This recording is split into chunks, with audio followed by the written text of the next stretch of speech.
સુરત શહેર police economic offences wing આર્થિક ગુના નિવારણ શાખા એના દ્વારા એક ફરિયાદ દાખલ કરવામાં આવી હતી 19 સપ્ટેમ્બરના રોજ। બનાવની હકીકત એવી છે કે વિકાસભાઈ નામના જે એક ફરિયાદી છે એમણે herbal life care, weight loss અને ડાયટ એના અનુસંધાને બધા પ્રોડક્ટ્સ બધાને આપતા હતા। એમાં એમની સંપર્ક એમના મિત્ર મારફતે એક જયેશભાઈ નામના વ્યક્તિ જે અંજાર ગાંધીધામના છે એની સાથે સંપર્ક થયો હતો। જયેશભાઈએ હર્બલ કેરની અલગ અલગ પ્રોડક્ટ્સ માટે ફરિયાદી સાથે વાતચીત કરી હતી અને જ્યારે એમની સાથે સારા સંબંધો બંધાઈ ગયા એમના મિત્રતાના તે પછી જયેશભાઈએ ફરિયાદીને એવું કહ્યું હતું કે અમે લોકો અલગ અલગ કંપનીઓ ચલાવીએ છીએ। દ્વારકા ગ્રુપ પરફ્યુમ નામની કંપની અમારી છે, સાથે સાથે આરડી ઇન્ફોટેક નામની કંપની, એના દ્વારા અમે ગવર્મેન્ટના કોમ્પ્યુટર ક્લાસીસના કોન્ટ્રાક્ટ લેતા હોઈએ છીએ અને એની સાથે સાથે એણે કેકેપી રિંગ નામની કંપનીનો પણ ઉલ્લેખ કર્યો હતો જેના દ્વારા અલગ અલગ રોકાણ ઇન્વેસ્ટમેન્ટ કરતા હોઈએ છીએ એમ। અને એ ફરિયાદીને વિકાસભાઈને આરોપી જયેશભાઈની વાતોમાં વિશ્વાસ આવ્યો હતો અને ફરિયાદી વિકાસભાઈ, એમના પરિવારના સભ્યો, એમના મિત્રો એ બધાએ મળીને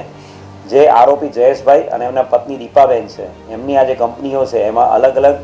6,50,00,000 જેટલું રોકાણ કર્યું હતું। ઇનિશિયલી રૂટીન ટાઈમમાં એ લોકો ઇન્વેસ્ટમેન્ટના સામે એ લોકોને પૈસા આપી દેતા હતા। ટોટલ 6,50,00,000ની સામે અત્યાર સુધીમાં એમણે ફક્ત 2,26,00,000 રૂપિયા રિકવર થયા છે અને 4,23,80,000 એટલે અંદાજિત 4,24,00,000 રૂપિયા જેટલું એમનું અમાઉન્ટ પેન્ડિંગ હતી। અને જ્યારે ફરિયાદીને એવું લાગ્યું એમના મિત્રોને બધા સાથે આ વ્યક્તિએ છેતરપિંડી કરી છે એટલે ઇકોનોમિક ઓફેન્સીસ વિંગમાં એની અરજીની તપાસ કરવામાં આવી હતી અને ત્યારબાદ માનનીય પોલીસ કમિશનર સાહેબના સુપરવિઝન હેઠળ આ બનાવ અનુસંધાને ગુનો દાખલ કરવામાં આવ્યો હતો અને ગુનાની તપાસ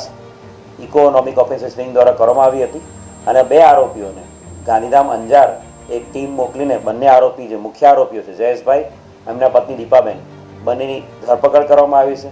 આરોપીના ફર્ધર રિમાન્ડ લેવાની હાલ પ્રોસિજર ચાલુ છે અને આરોપીઓએ જે અલગ અલગ આ કંપનીઓ બનાવેલી હતી એના બેંક અકાઉન્ટના સ્ટેટમેન્ટ, એની સાથે સાથે આરોપી બિટકોઇનમાં કે ક્યાંક રોકાણ કર્યું હોય તો એ બાબતે પણ હાલ તપાસ કરવામાં આવે છે અને સાથે સાથે આરોપીના જે પણ પર્સનલ અકાઉન્ટ્સ હોય જયેશભાઈના અને દીપાબેનના, એમના પરિવારના સભ્યોના પર્સનલ અકાઉન્ટ્સ અને એની જે કંપની છે એની સાથેના ટ્રાન્ઝેક્શનો એ બાબતે ડિટેલ ઇન્વેસ્ટિગેશન હાલ કરવામાં આવી રહ્યું છે